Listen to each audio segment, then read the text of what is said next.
Hi, it's Jonathan from Behind the Build, and I wanted to make you aware of a change. What you'll see in the title of the releases is Behind the Build AD and Behind the Build ID. Behind the Build AD is architectural design. Anything associated with architectural design will be released on Mondays. Behind the Build ID is interior design. Anything to do with interior design and its consultants will be released on Thursdays. I would ask kindly that as you hear this, if you could, to find the rating system in the format that you listen and consume Behind the Build, and please give it 5 stars. It helps us with overall engagement and visibility with a new audience. With that said, please enjoy today's episode.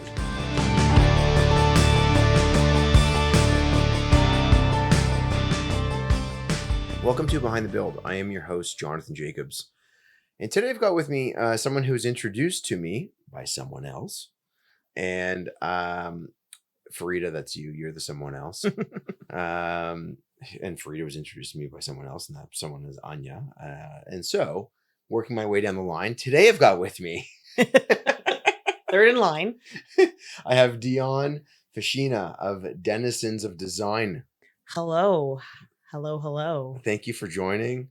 This is it's exciting to have you here because I didn't realize how many connected, unconnected people we've come to know together through this industry in some capacity. So for those of you unfamiliar, Dyonne is a super talented designer running a successful business here in Toronto, but has done work all over. She does commercial work. She does hospitality work. She does residential work. And she's got a really interesting philosophy on running her practice that we'll get to later on. So, outside of me having had a long-winded introduction and name dropping, I want to talk to you about your life and your life as a child and what it was like for you and what your interests were and how those kind of progressed. So if you could roll back the clock to your earliest and fondest memories of life in your home and what your interests were and how you were influenced by the people around you. Yeah, for sure. Well, first of all, thanks for having me. This is awesome. You're welcome. We're in this office pod backyard thing. I'm sure many people have talked about this, but it's great being here and super nice to meet you. We got the bonsai tree now, a new ad, which I think is giving me calm and allowing me to go back into my childhood. It's a big tree. Yeah. Sorry. Yeah. So your childhood. So let's go there. What was it like? Yeah. Where did you grow up? So I grew up in Hockley Valley, which is just north of Orangeville, and I lived on a 7-acre property that had a creek of the Nottawasaga River running through it. So when you ask about earliest memories that obviously drew me into what I do now, I used to go down and there was clay sediment at the side of our creek, and I would pick that up and I would create sculptures. They weren't that interesting of sculptures, actually. I don't have any of them. They're just, mush things together and put rainbow colored paint on it. But it was sort of my first moment to get tactile with things, make forms. And were you doing this by yourself? Oh yeah. Okay. As Dyonne was describing those early moments of learning by making things with her hands, it really highlighted how much good design starts with understanding how things actually work. That idea carries directly to the heart of the home, especially the spaces we use every single day. Kaplan's Appliances works with homeowners, architects, and designers to make sense of what has become an increasingly technical category. Appliances are not just visual elements, they are systems that impact how kitchens function, how spaces are planned, and how people live over the long term. Kaplan's offers a carefully curated selection across cooking, refrigeration, ventilation, dishwashing, and specialty appliances. Their team understands how these products integrate with cabinetry, power requirements, clearances, and construction sequencing. That technical coordination is critical, especially as homes become more customized and performance-driven. What stands out is their ability to translate complexity into clarity. Rather than focusing only on what looks good in a showroom, Kaplan's helps clients choose products that align with how they actually cook, gather, and use their homes. It is a thoughtful, experience-based approach that values durability, performance, and longevity. You can find Kaplan's website in the liner notes, or if you'd like a direct introduction, you can email me at Jonathan, that's Jonathan, at waldenhomes.ca. And now, back to Dyonne. My brother, I grew up with an older brother. He's in the film industry, and we were both artsy kids. So we both went to art school later on in university before then getting into our career path. Okay. But yeah, I would go down there on my own, and that's what I would do. He would go down there and do other things like build forts, and sometimes I'd help him build the forts. I think there's a great photo of me sitting on like a piece of like wood while he's like sawing something, and I'm just like eating a cookie, like, so almost like I'm supervising him. Sounds like it leads to my later career of like just going on a job site and eating a cookie and watching the contractors do the work and not doing anything. So foreshadowing. Yeah. Okay. Yeah. You got to find this photo. I have the photo. I can share the photo with you for sure. We got, because one of the things that I love doing is like this kind of stuff is, take that, send it, and we put it up as a story on Instagram. It's just a great way of being able to kind of, again, humanize the people that are on here. I think I'm wearing my famous lime green snowsuit as well. So perfect. Yeah, Hockley Valley is very close to the Hockley Valley Resort where I learned to snowboard. So I'm wearing my like snowboarding snowsuit at the time that my brother's doing all this work. But yeah, I mean, we used to build a lot of property to do it on, make things. And, that led me to really focus on fine arts in school. Even before high school, where you don't really have like special classes that you can select, I would take watercolor and art classes outside of elementary school. Okay. And I think one of them was the watercolor classes. It was all like seniors, and then me, this like little kid, like a 12-year-old kid, and a bunch of like 70-year-olds just drawing flowers. When it was after school? After school, yeah. Okay. Yeah. And how long was it a 1 hour class, a 2 hour class? It was about a 1 hour class once a week. Okay. And I really honed my skill in watercolor, and I went on to go to university, as I mentioned, to fine arts school before going to design school. So I was able to like really focus in on that. And it was a specialty that not a lot of other students had. A lot of people work with acrylic or oils, but watercolor is difficult because you put down your mark and you can't make a mistake because it absorbs into the paper. Like there are sort of ways around it, but you kind of just have to like go with what you've done. Right. So interesting. And how old were you when you were in that class? I was about 12. 12. Okay. And so was it something that you pursued further in school, or would you move into other mediums of painting? Would you move into acrylic, or did you? I did all the mediums media. In university. I did, and later in high school, we did oil painting, we did acrylic, made sculptures. But the thing that's carried through my entire career is the watercolor, because in university and even as recent as the McMichael Gallery restaurant that we did, I actually did watercolor renderings for that project.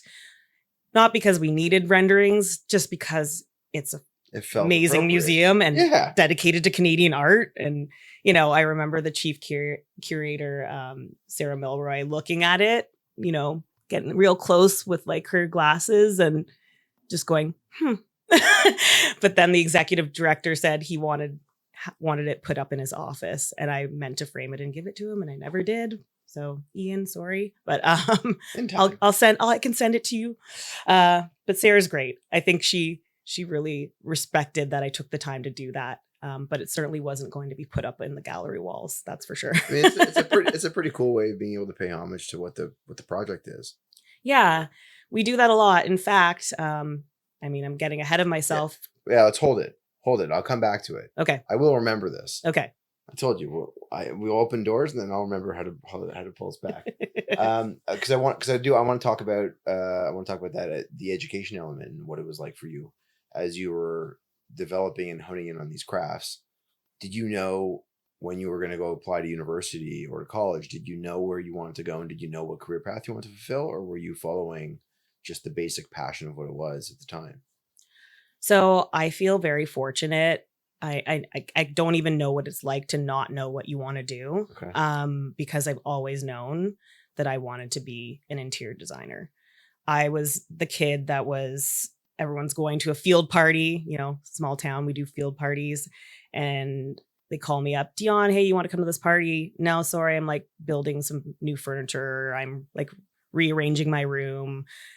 My uncle was architecture school dropout, but he built and designed a house for my grandparents in the Bahamas. So I was surrounded by creative people my whole life, but I knew that I wanted to do something in interior design. And I still went to art school first because something in me told me I needed to mature more before I got to the interior design school. In fact, out of high school, I did apply to Ryerson, now TMU, and I got in, but I actually rejected it to go to fine art school, and then later applied after completing the fine art school. So I needed to go do some exploring, do the typical, I went to Western, so do the typical university experience, go to parties, have fun, learn a little bit, take rocks for jocks because it's the easy course, but I actually really liked geophysics, as it's actually called.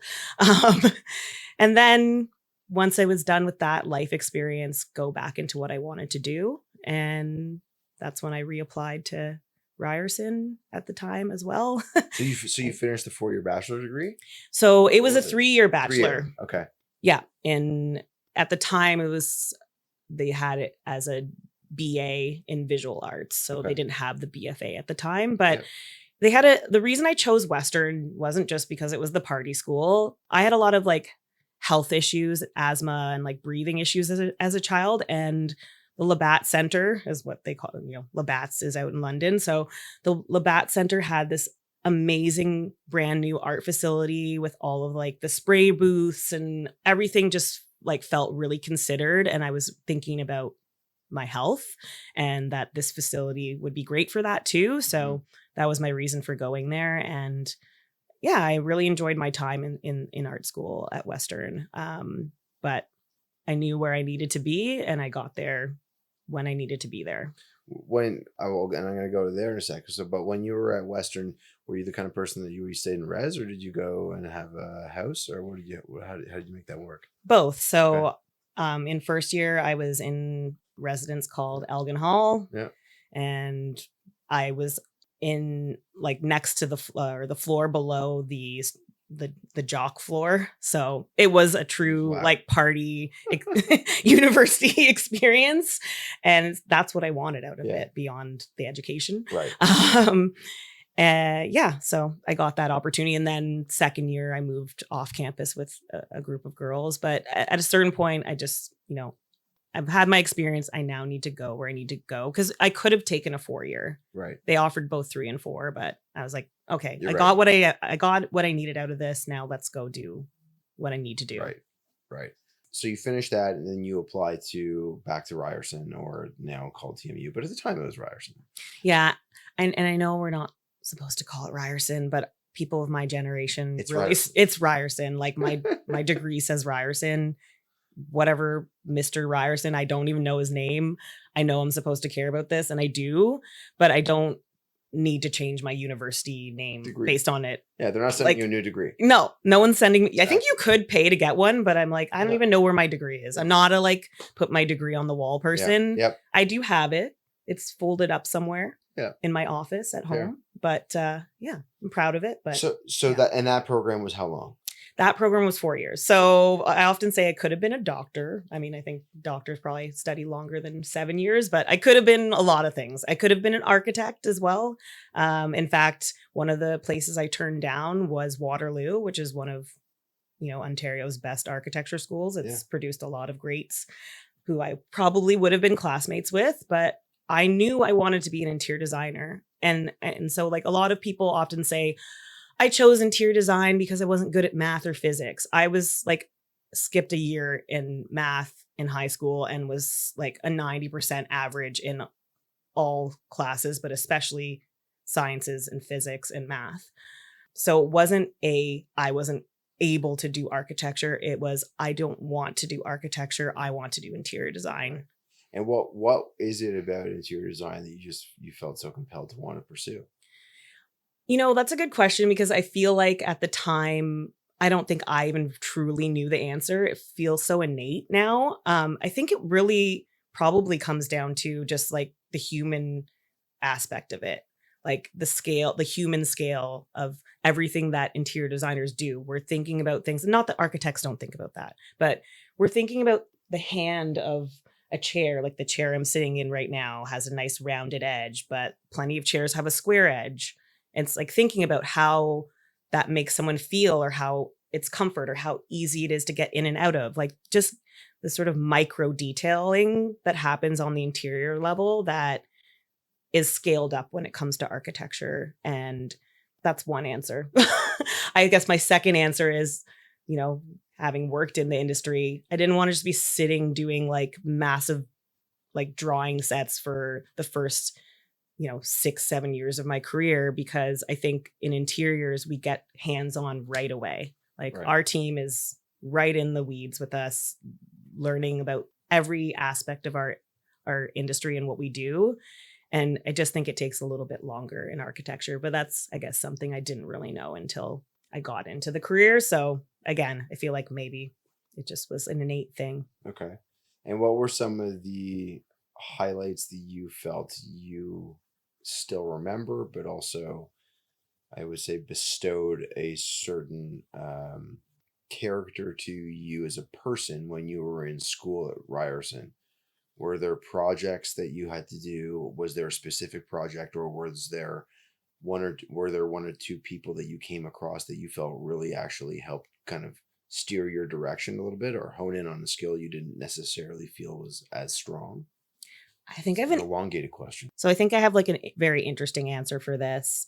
And it's not there was plenty of people, classmates, teachers that inspired me through my education at Ryerson, and I'm grateful for those moments. But there were also those that didn't necessarily believe in what I was doing, that pushed me in a direction that I obviously was meant to go, but it took them not agreeing with it for me to realize who I was and to stand firm in it. So one of those examples was I designed a project for in first year, and it was a terrible project. Like the teacher had every right to say this was a terrible project, but I designed it for a friend of mine's mother was dying with cancer, and I designed a house for like someone dying with cancer. And so I put so much emotion into it, and I really felt something about my design and cared and really related back to this friend and her family. Mm-hmm. And when they can I swear here? Yeah. No, yeah, sorry. I'm gonna swear. I swear. When they shit all over it, which is what they did, I was so upset. I said I would never ever do a project again where I made it personal.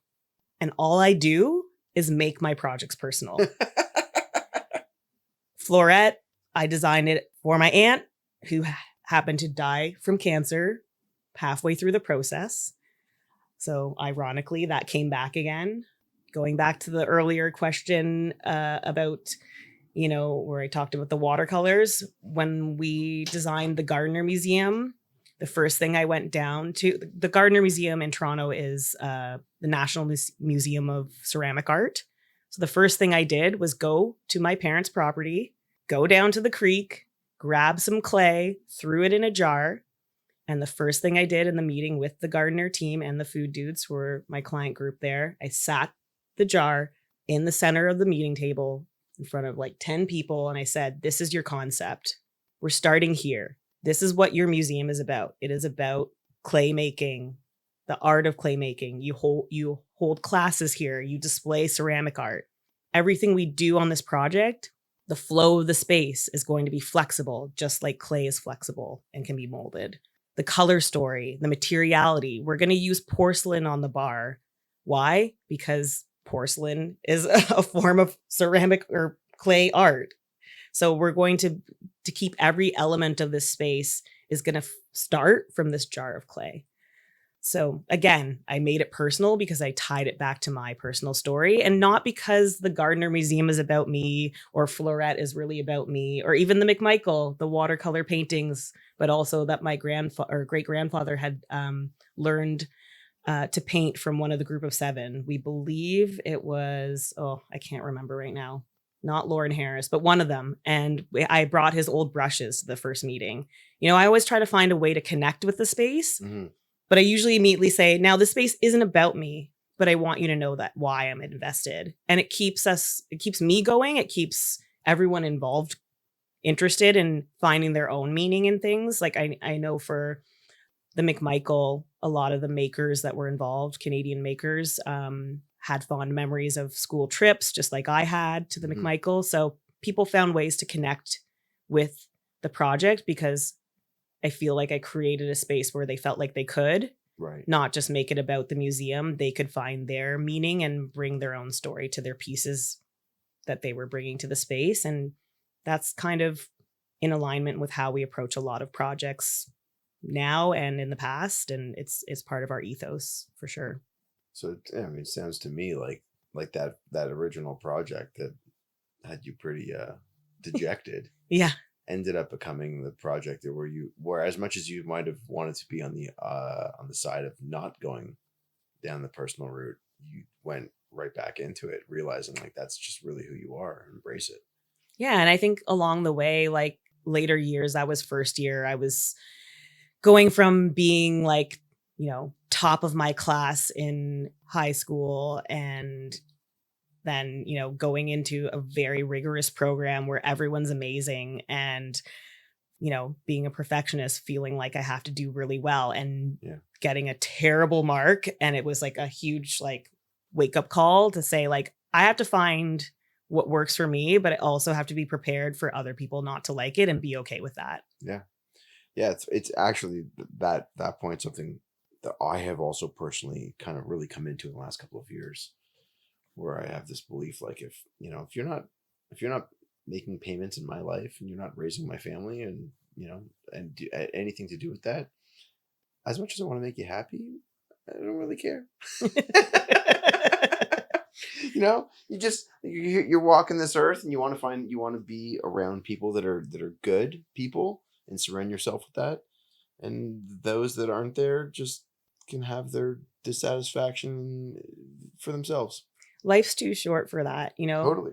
So yeah, it brings me to this this moment that happened earlier this year, and I have a guy that helps me with my marketing, and he always says, yeah, we're gonna just like not talk about this in this way, but that's not me. Like, we're just gonna be real. So earlier this year, I fired a client we'd been working with for the last 3 years. I'm not going to name the client. I'm not going to be that big of a jerk, no. But I'd ask that you don't. Yeah, let's not do that. And of course, I wish that person well, but it was becoming a point where I was not doing well, like on a personal level, dealing with this person. Like, there are different types of people in our industry. There's difficult clients.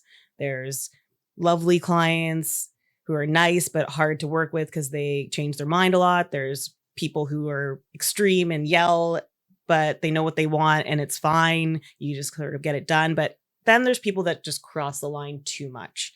And it doesn't matter how much business you're bringing, how much money you have.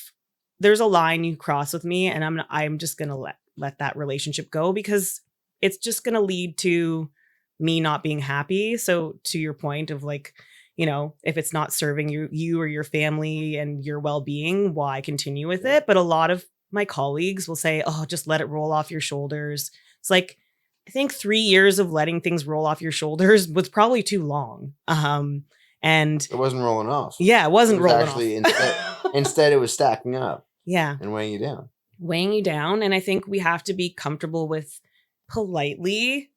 I use the word firing. I mean, I think I did a little bit more of an aggressive fire than I would like to, but it needed to be done because it was just crossing too many lines. And ultimately, in the end, I believe that hopefully that individual will find a team that is better suited, perhaps, to the way that they work, but also that led to not only us finding new clients, but also clients in and around that circle that still came to work with us because they realized that it was just like it was just to do with, that particular relationship. Two positives coming together. It wasn't going to work. Exactly. Yeah. When Dyonne talked about learning to set boundaries, both creatively and personally, it made me think about how those ideas show up physically in the spaces we build. This is especially true at the points where inside meets outside. The Doors provides doors and windows, and they specialize in large-scale architectural glazing, including curtain wall systems and expansive glass openings up to 20 feet tall or 20 feet wide. These are not standard components, although they can do that too. They are complex systems that demand precision, coordination, and experience. The Doors operates their own aluminum machinery and has crane capability for installation on site, allowing them to fabricate and install large assemblies safely and accurately. That level of control is essential when working with oversized glass, tight tolerances, narrow sites, really in demanding site conditions. Their team understands not just installation, but how these systems perform over time, from insulation and weathering to hardware and alignment. When a project calls for expansive openings without compromising performance or execution, it requires a supplier who can manage the full scope. The Doors is built to do exactly that. You can find their website in the liner notes, or if you'd like a direct introduction, you can email me at Jonathan, that's Jonathan, at waldenhomes.ca. Now, back to Dyonne. So let's talk about getting to the point where you just described, which is, a stage of career where you can now pick and choose clients, right? There's a lot that has happened in your life between those 4 years in Ryerson, completing it, to now. So let's go through that phase of your professional career a little bit and how that was shaped and molded. When you finished school, what was that like? I know you've now at a point where you finished 7 years worth of school. Did you celebrate anyway? Did you go away on a trip? Did you go and immediately start applying for jobs? What did you do? That was like 15 plus years ago. So Way more than what that. did I do? 20. What did I do immediately? I don't remember specifically in terms of did I go on a trip? I don't think I did, but I might have because I like to travel and I can't keep track of whether I did that exactly in that moment. But what I do remember is that when I left Western to go to Ryerson in first year, the summer of first year, myself and my friend Bradley Marks of Marley Studio, let's plug him for the next one. He and I were going around to every firm trying to get a job because we were both mature students, and often first year students don't get hired because you want someone older, someone with a bit more experience. So we were rejected at a bunch of places, and then he found a job, and then I was like, I'm gonna find a job. And so I found this job with a firm called Fleur de Lis, and I stayed there for the entirety of my, every summer, once a week during school, I was working there because I wanted to excel forward in my career. I didn't want to just wait until I graduated. So I worked a little bit while going to school. And what kind of projects were they running? They did a lot of high-end residential and a little bit of hospitality. Okay. So that's kind of where I got my feet wet in hospitality. And it's also where I realized I did not want to do, I know you mentioned that I do residential. I do residential on a very small scale. And mostly we do condos or amenity spaces or lobby renovations. We wouldn't typically do a private residence. And it's strictly not because we're not good at it, because a lot of residential clients that I've had in the past do say it's almost like you're a therapist. You help us come together. It's just because I have a passion for travel and hospitality, food, and that's why I wanted to do hospitality. It's plain and simple in that regard. Fair. Okay. So, but going back to Fleur de Lis, I worked there through school, and then when I graduated, it was a recession. So I was really lucky that I had that already locked in. Yeah, that's right. So the 4 years You would have finished 2009. 2009. Yeah. Yeah. Right. Okay. Yeah. Crazy. Okay. Yeah. So what'd you do? So, How'd you well, pivot? even so, they could only give me a few hours because of the recession. So, Yeah. or a few days a week. So I had to figure out how to fill those other days to make ends meet. So Facebook, we were just talking about Facebook before this, a classmate that I knew that I wasn't super close with during school, but I was that person that knew there's 100 students in my year. I knew every single person's name in my class. So this girl, she reached out and said, hey, is anybody, or not reached out, she put a status up. Is anyone looking for a position? My company's looking for someone part-time. And so I filled the other half of my week with a company called Retail Environments doing, Ogilvy and Montreal's like women's fashion retailers throughout the building and different like retail projects around the city. And they weren't really a big known company, and Fleur de Lis, it was more focused on residential than it was hospitality. So it really was where I learned two different skill sets at the same time. With Fleur de Lis, I really learned a lot about millwork and detailing, and there's such a creative practice, and I carry through that sensibility. It's something that, through my career in bigger firms, it was always said that I was quite strong in millwork detailing, and that's truly where it came from. But yeah, I mean, you do what you got to do. Like I've met a lot of young designers who are like, I just really want to get into hospitality. Everyone's so interested in getting into hospitality. So they reach out now. And I say, if we don't have a position, that doesn't mean that you can't just go do something else and at least get some skills in the industry. You're saying for themselves. Yeah. Yeah. Because I took the roundabout route to hospitality. I went from Retail Environments to Stantec, which is primarily known as an engineering firm, but I learned a lot about the technical aspects of our industry. Like I credit them with that knowledge, and it really bolsters the creative skills that I developed through Fleur de Lis. Right. And then I went on to Quadrangle, and I'm bouncing over this just to explain the story, but I was laid off from both Stantec and Quadrangle because big firms, that's kind of the name of the game. I think most of my friends that I met at Stantec were laid off from Stantec. No shade to Stantec, but it's the name of the game in the big firms. It's hard to bring in a lot of work and then bring in a big team, and then all of a sudden, oh, there's no more work. So I guess we got to figure this out, which is something I kind of have an issue with. So I guess I am sort of throwing shade at Stantec, but I'm throwing shade at the big firm mentality that needs to be figured out in this industry. It's a huge issue.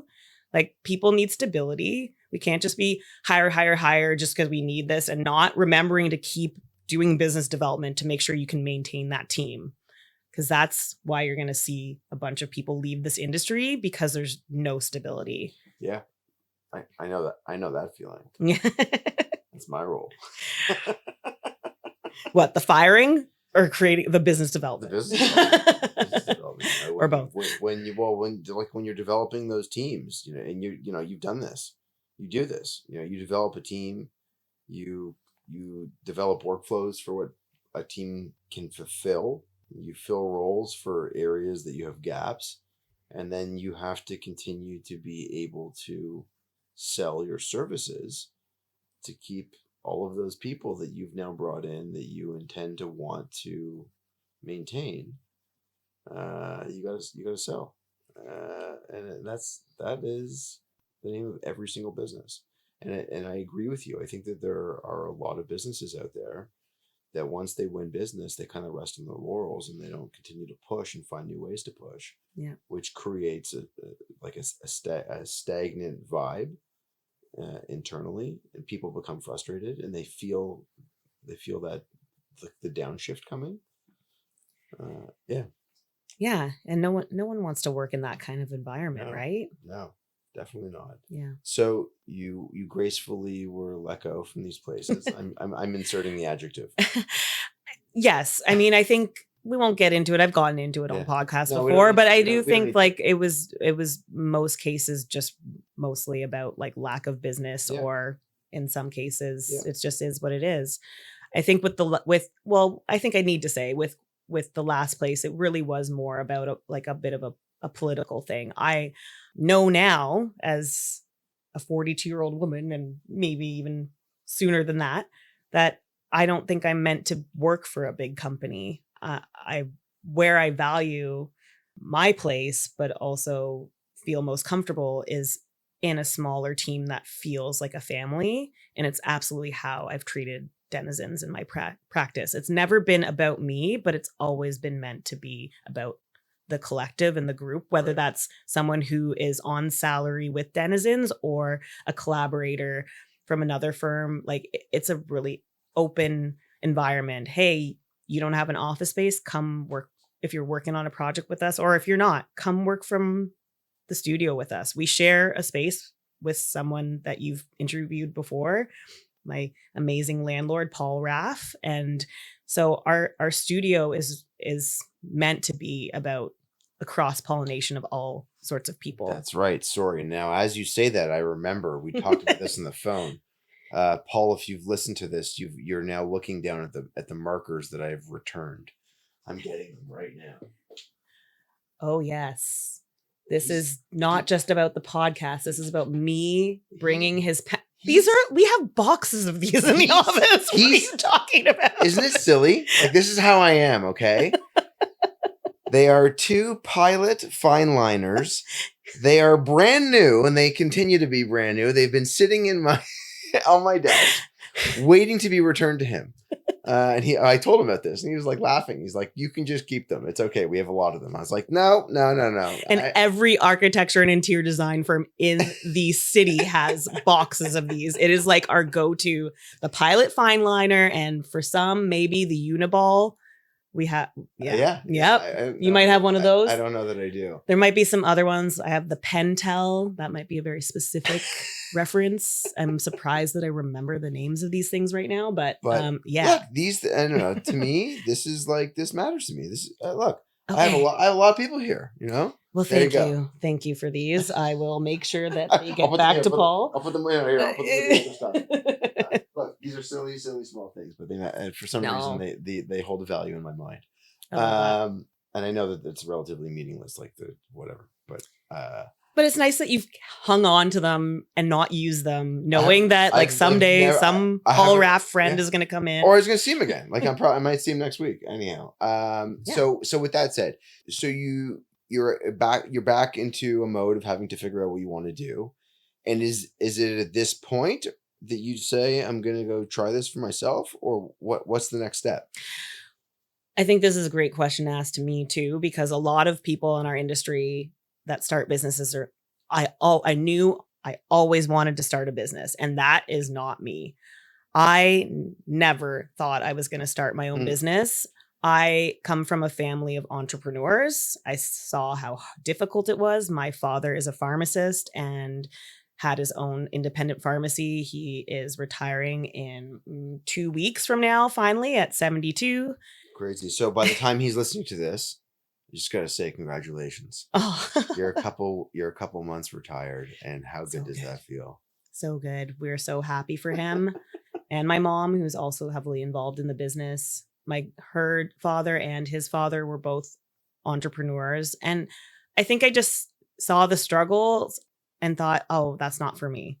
I'm just meant to work for someone else. But with multiple layoffs, whether it be more political or more, lack of work based or whatever it may be, I wanted to create my own stability. But I didn't initially feel that. The moment I was laid off from Quadrangle, I didn't set out and say, I'm going to start my own business. I set out to say, maybe I don't belong in this industry. I was young. Oof.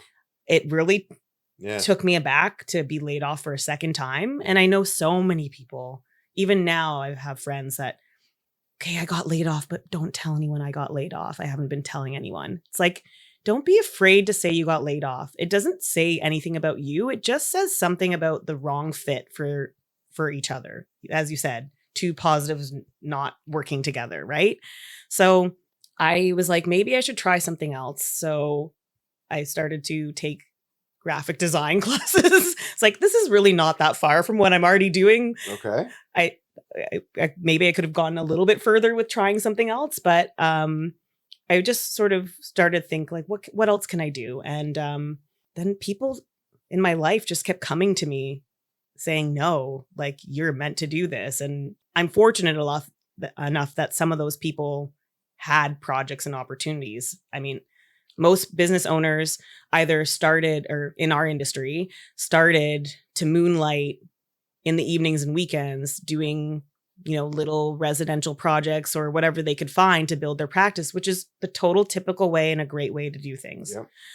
I never did that. I never did a side project. There was no time. I was a dedicated employee. Like I was focused on the places I was working. Yep. And I also wasn't looking to start my own business. So I had no reason to do that. So when people started reaching out to me, I fortunately have a very dear friend of mine whose husband happens to own hotels in Mexico. And she's like my best friend of all time. We've been friends since we were 7 years old.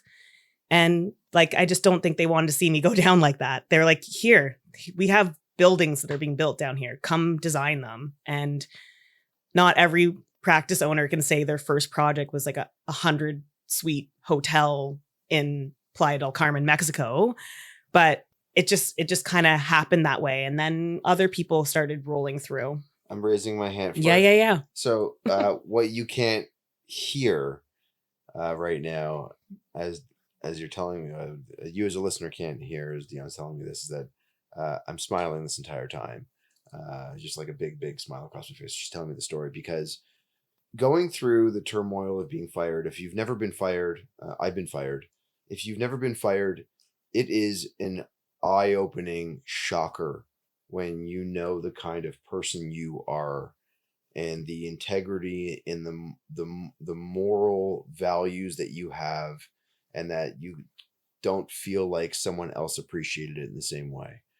And so it makes you question everything that you've ever done in your entire life, because here you are as a professional and you're not able to actually be appreciated for being that professional. So it's really hard. And on the flip side of that, there are people that might listen to this and say, well, now you're handed a hotel. Well, it must have been so hard struggling. For those that want to think that, I'll also say that it takes a lot of work, and it doesn't seem like work, but to maintain relationships with people enough that they value who you are as a person professionally, but also personally, to take a chance on a multi-million-dollar project that, if it goes wrong, could screw up their business, puts a lot of pressure on you too. So you can't take away from the fact that you were given something, because you still had to perform. And if you didn't perform, nothing that you would have had afterwards would have come to fruition, because you potentially would have burned a bridge. And for sure. So I needed to say all of that, because this whole podcast started because of wanting to humanize people. And not everybody talks about the time that they were fired. Not everybody wants to talk about, having a turmoil with a client and having the relationship break off.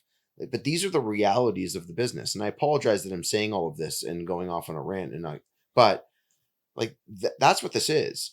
And so to be able to have been afforded that opportunity, go ahead. It makes you grow as a person. Like, yeah, I mean, no, I appreciate that you've created this space where someone like me can come in here and feel comfortable to talk like this, because I know there's plenty of people that just simply can't.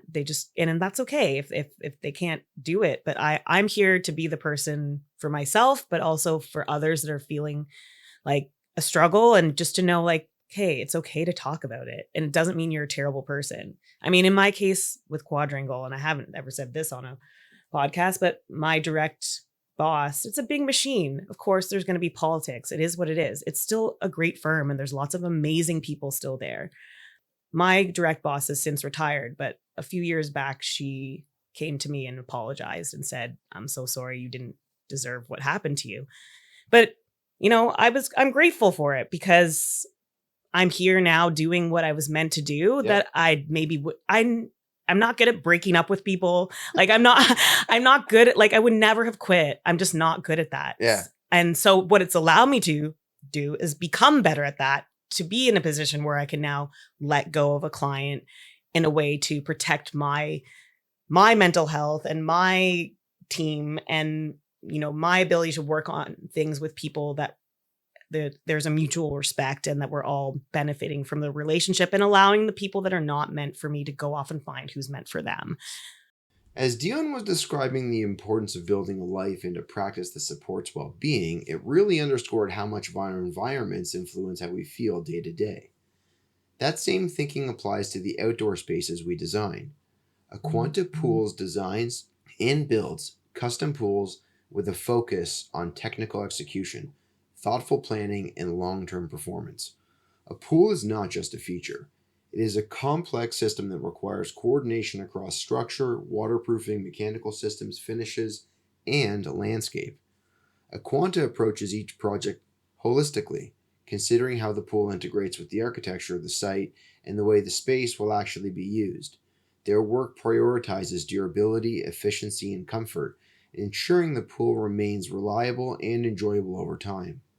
A well-designed pool creates a space to pause, reset, and reconnect.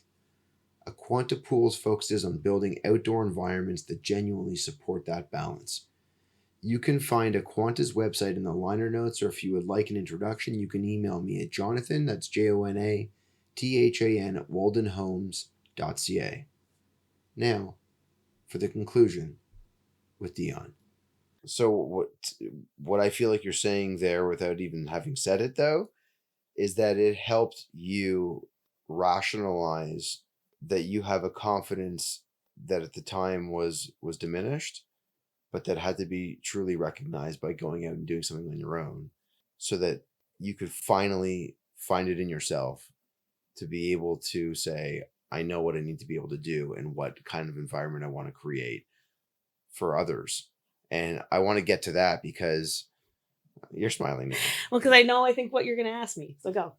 No, go ahead. Go ahead. The environment for others. The environment for others. We're going to get to what this others stuff is, but I want to talk about the evolution of the practice, because you go ahead and say you get this hotel, and this hotel is 100-room hotel, and you have obviously space throughout all of it, and that immediately means that you can no longer just be a one-man show, I'm assuming, or I should say one-woman show. Nope. I did it entirely on my own. Come on.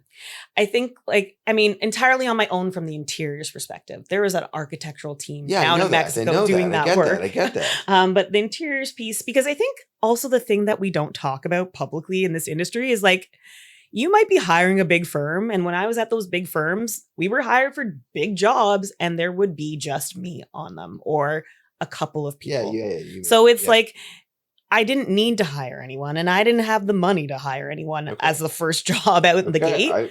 Fair. And I just dedicated my time to that and a couple of other smaller jobs.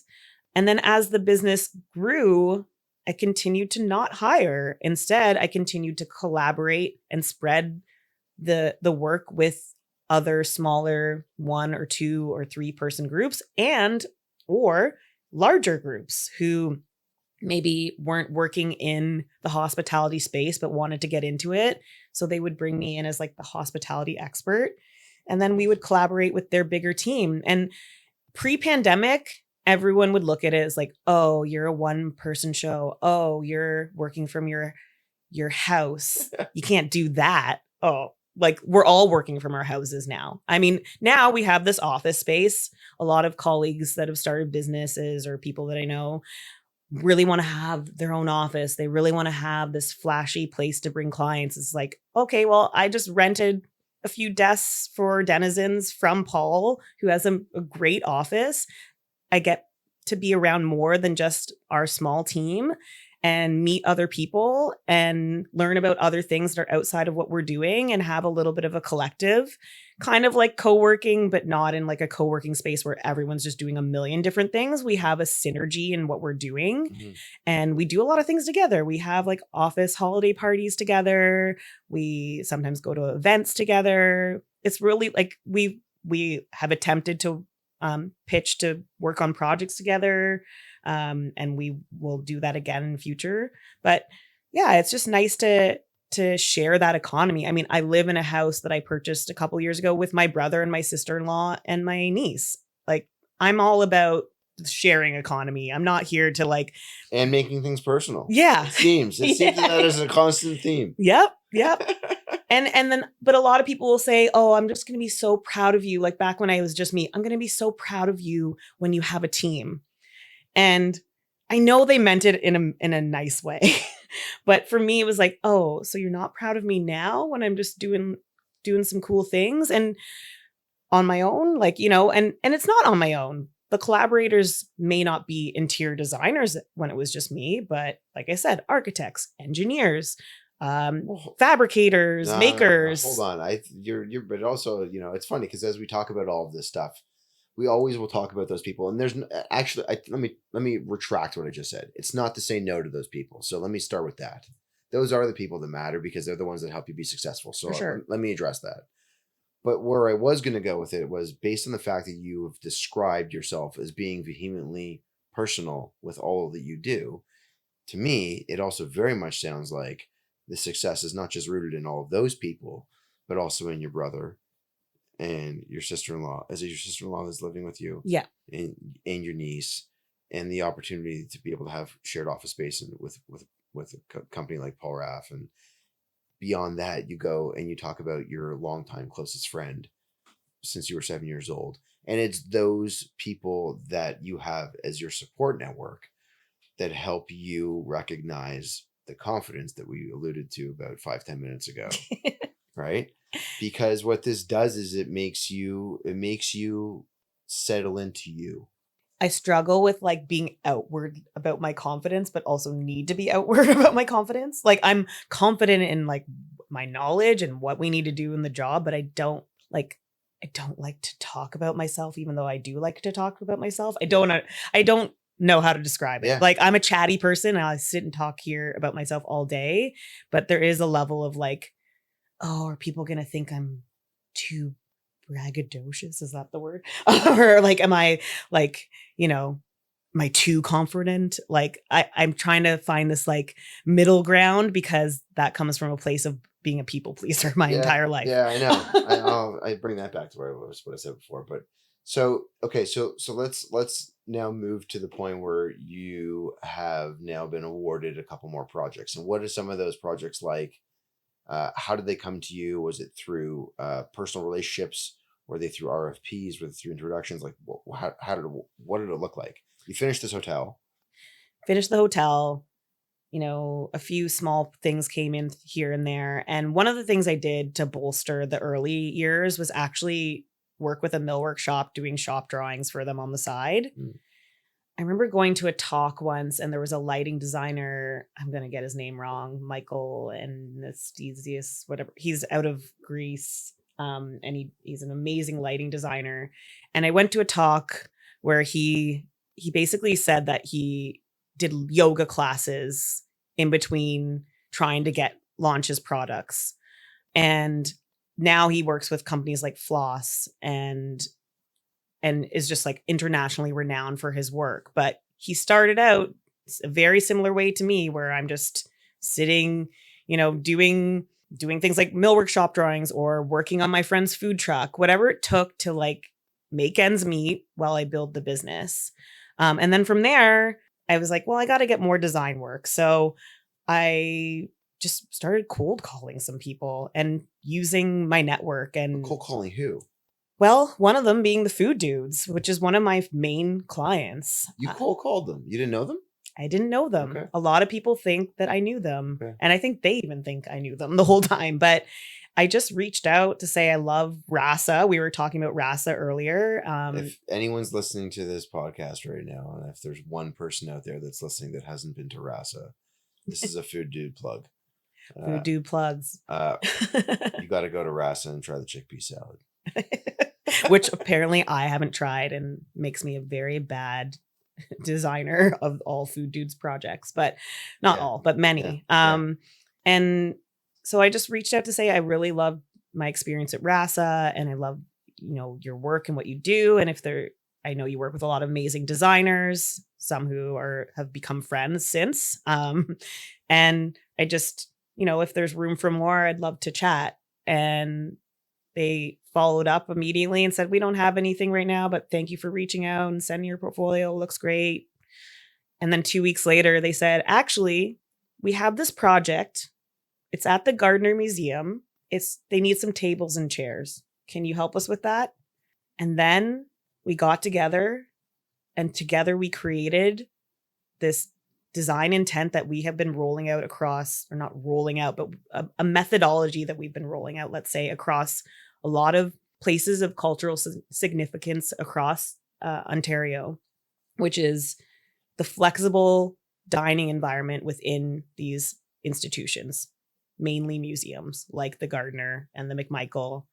Those were two with the food dudes. And then we went on to do the Robert McLaughlin. We're working with them on the Evergreen Brickworks right now. We're working with the Alton Mill Art Center. And all of these projects stem from being brought in to pick some tables and chairs. Because what we did was we created a methodology where these table and chairs need to be in a space that is tied to identity. So we need to do a little bit more than tables and chairs. We need to upgrade the space and bring it to a standard that people aren't just going to go to some other restaurant, because a lot of times with museums, they don't want to put a restaurant in because no one comes there for the restaurant. They come for the art. Well, why shouldn't they come for the restaurant? Why should they go to some other restaurant nearby after?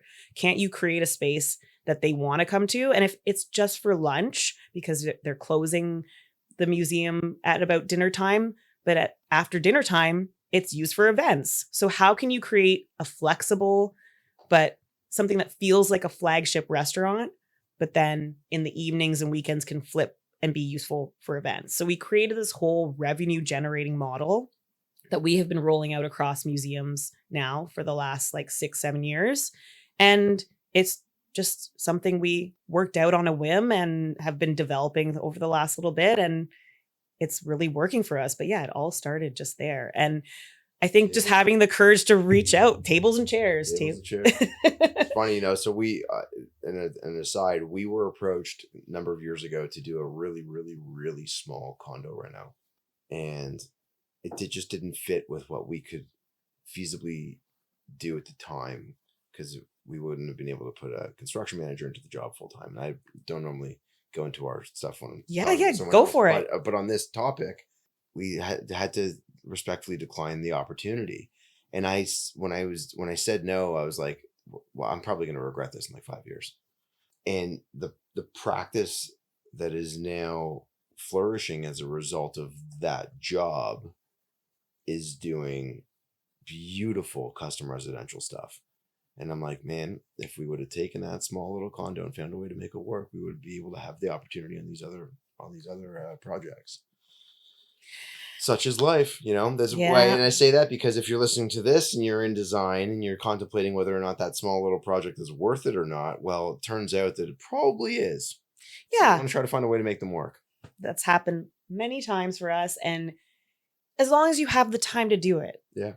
And at the time, I had the time to do it, and I was eager to do it. And it's my relationship with the food dudes, Lindsay, Klein, Adrian, Derek, means so much to me. They are one of the kindest and patient clients. They're so talented. Their growth, I admire what they're doing, and I'm so grateful to be working with them on a lot of their projects, because they literally leave room for everyone they work with to just do what they do well. They don't get in the way, but they still have an opinion. And that's the kind of client that's, we like to work with all types of clients, but it's really easy to work with a client group like that understands and respects your value, but also speaks up when they need to. Yep. Yeah. I mean, it's funny. I feel like we've been plugging them for a little bit. Yeah. At the same time, we had their food for lunch, and I didn't even know that they were a client. I mean, it's on the website, Jonathan. Well, I know that. We have busy lives. In fairness, I will say this, actually, it's worth saying. I when I interview people, I do a small amount of research because I don't want the research to influence the conversation. I appreciate that. Which is counterintuitive to what I learned in journalism school, but nonetheless, I guess it's worked out so far. because it leads to far more meaningful conversations about you and not just your work. So taking us to the point where you are now. So now you've got a wide array of clients. You've got a wide array of projects that you've completed. You are no longer an independent contractor working on your own. So what's the size of your team right now? Size is 3. Okay. It's just small. And but we do have we still continue that collaboration model. So a lot of the larger projects that do require more than 1, 2, or 3 people, or if we're so busy, we have our colleagues at DS Studio who also share our zone of Paul Raff's space. They are architects based in Ottawa and with a few team members here in Toronto. And so we collaborate with them on projects, but we collaborate with lots of other people as well. But we've really developed a little bit of a family, a little bit of a team. In fact, we, rather than throwing a holiday party, because we have Paul's holiday party in the office that we can do, we don't do a separate one. We do a retreat every January. We go to Chelsea, Quebec, to the Nordique Spa, and we rent a little boutique hotel, and it all sounds real fancy, but we found this really cool spot that's very affordable. It's pretty much the same as like paying for a dinner. Yeah, who cares? It's your business. Yeah. It's like, we go on retreat, sorry, but like, it's like, whatever. Because not a lot of people do that, but it's like, if you just took the time to research, you could probably take your team on retreat. And you know what? They really enjoy it. It's so fun. What's something else you do as a little benefactor for the team? Oh, well, we were talking about this earlier. Thanks for the lead in. One of the things, and I'll credit Dina at DS Studio for this, because she was the one that sort of brought it to my attention. Because before, when it was just me, I didn't really keep consistent hours. I would, be available consistent hours, but I could kind of work whenever I wanted. So we developed this model of summer hours. Oh, you've heard of that? Yes. But we do summer hours year round. And there's always summer. It's always summer at Denizens and DS Studio. And we don't make the team work an extra hour every Monday to Friday or Thursday to get, a total of 40 hours. Yeah. They just get to leave as long as the work's done. There's no like pressing thing that needs to go out. Most people leave at 12 on Fridays every week. I think like in the time that my team has been here, there have been like 2 or 3 Fridays where we've had to stay longer than like noon, 1 o'clock. Yeah, because of the client deadline or something. Yeah. But we try not to put our client deadlines on a Friday. Right. And we try to be mindful that like these are human beings, just like I'm a human being. I don't want to work past noon on a Friday. I definitely don't want to work past 5 p.m. or 6 p.m. Like why do we create this environment in our industry where we have to work so intensely when we could just be more efficient and maybe not take on so many things, be strategic, take on the small project that might have value when you have the time to do it. But if you don't have the time to do it, just let it go. And it's a missed opportunity maybe, but it allows you to hone a team that wants to stay, feels invested, feels heard and cared for. And, they give me feedback. Like if something's not working, I listen. And that's something that I felt lacked at some of the places that I'd worked in the past. It was kind of like our way or the highway. And no one tells Dyonne what to do. But I mean, my team does tell me what to do because I actually listen. I wanted to create an environment where they could speak up and be heard and not just immediately shut down. And so we adapt. And that's one of the things we've done to adapt, is to create this environment where we don't work ourselves to the bone. And still, there's so many people that have just grown up in this culture that they don't get it. They're like, well, how could you possibly do that? Like a hotel client, they require this, this, and this. It's like, well, I don't know what to tell you. Like I think it can be done if you're strategic about how you do it. And it doesn't it doesn't mean you have to have cookie cutter, everything looks the same because you're regurgitating details in order to be more efficient. Because if you look at our projects, everything's different and we're reinventing the wheel, and it's not the most profitable model, but it is the most pleasing model for everybody because they're not getting bored doing the same thing over and over again. And I don't want to see the same thing going out over and over again. We want to be thoughtful in what we do. But we also want to be efficient and have a good work-life balance. So that's important. Okay. So we've talked about your evolution as a person, your evolution as a student and a professional, as a sole proprietor, as now a business owner with a team, the evolution of projects and maintaining long-standing clients. So what we haven't talked about is what you alluded to before, and that is, what do you like to do for yourself when you are not working? And I'm going to assume that some level of that is travel. But what else? Yes. What does that look like? How do you take your mind off the work? Well, yes, travel. I've been on a lot of travel this year. I got status on Air Canada because of it. But thankfully for a lot of the suppliers that have taken me on trips this year, so I didn't have to pay for them. Thank you. Shout out to all of those people without a shout out. But beyond traveling, which has been a passion since I was quite small, my family instilled that in me. Actually, wait, before you jump to that answer, because you just said it, you travel so much. I want to know, what's one of the best meals that you ever had outside of Toronto? The standout meal. I mean, I have to say the one that's the most like elitist, but it also like a very humble experience too, which was Alchemist in Copenhagen, which was the top restaurant in the world. I did it for my 40th birthday. It is beyond a meal. It is an experience.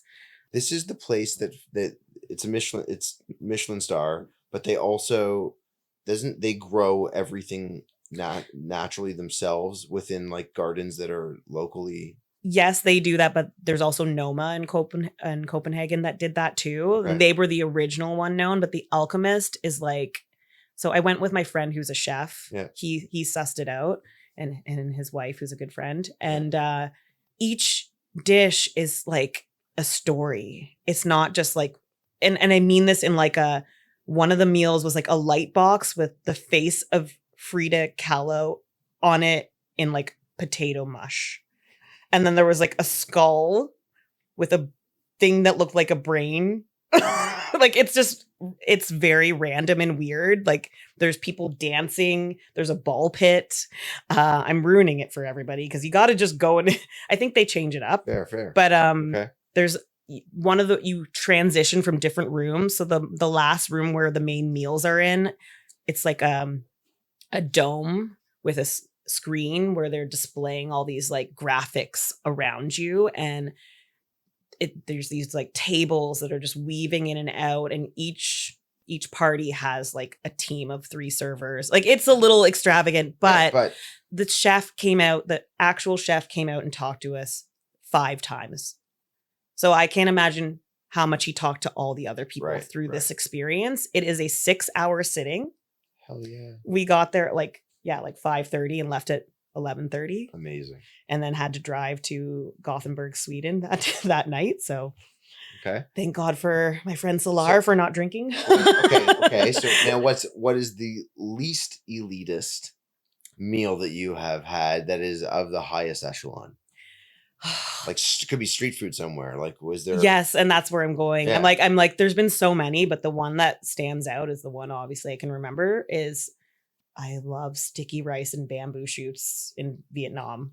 Everywhere I went traveling, that was back when I was 24 years old. Yeah. I was like, get me that sticky rice. I'm not eating anything else. I would carry them around in my backpack if I needed a snack. I live for that stuff. It's so good.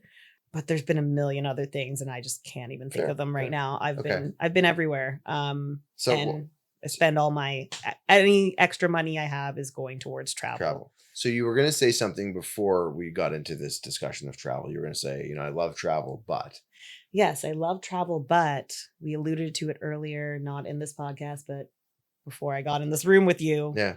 It's karaoke, my friend, and I'm known for singing all the time and being random, but I love singing. I think people always ask me, what would you do if you weren't a designer? And I always say a singer, because when I was a kid, I wanted to take singing lessons, and my mom went to the music school and they said, well, you have to learn an instrument first to learn, musicality. So I played the piano, and I still technically play the piano, but I took enough years off that I had to reteach myself a few years ago. And I'm not as good as I was back in the day. I could play Stairway to Heaven 8 different ways when I was 9 years old. I had like the Bohemian Rhapsody I could play. I had the Queen's Greatest Hits. Like I just was like done with conservatory. So I started playing that stuff instead. Yeah.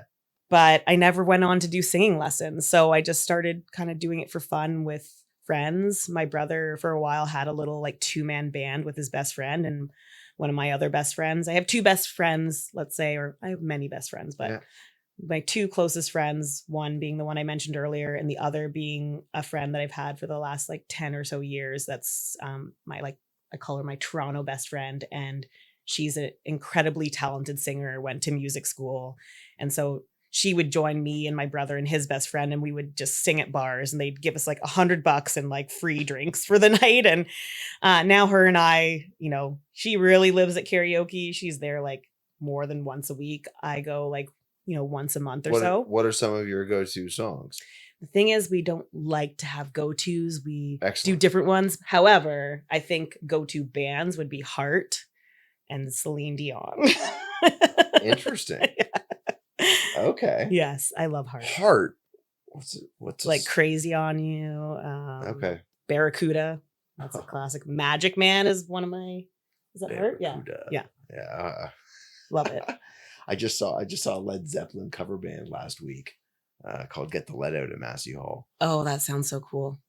Yeah, it's actually funny that they sold out Massey Hall, but they weren't as good as another Zeppelin cover band that I saw at Drums and Flats here in Toronto on Avenue Road, called Zeppology. I think I've heard of that one. There's 4 guys in Zeppology.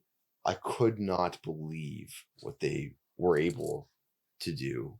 The lead singer's voice like transcended time. It was unbelievable. It's a total instrument. So. Because you and I both alluded to the fact that I got to have this 100th episode the party that's going to come out, and I was like, well, should I do karaoke? And you're like, yeah. If you do karaoke, I'll be there. If you don't do karaoke, I'll also be there. If I'm invited. I'm invited, right? You're invited. Well, I wholeheartedly appreciate all the time you've taken to spend with me this afternoon. You know, we chatted for a brief little while on the phone in advance of meeting today, and I was like, I think we'll get off to a good start on this. And I look at our time and I'm like, man, we covered so much ground, and it has been so enjoyable for me. Same here. Thank you for being a part of this, and for being like one of the first few as a part of this new interior design series that we're doing the offshoot of. So I'm humbled for you sitting with me, and I appreciate you. Appreciate you too. This has been absolutely amazing meeting you and being a part of this new era, the interior design era. Right. Thank you. Thank you.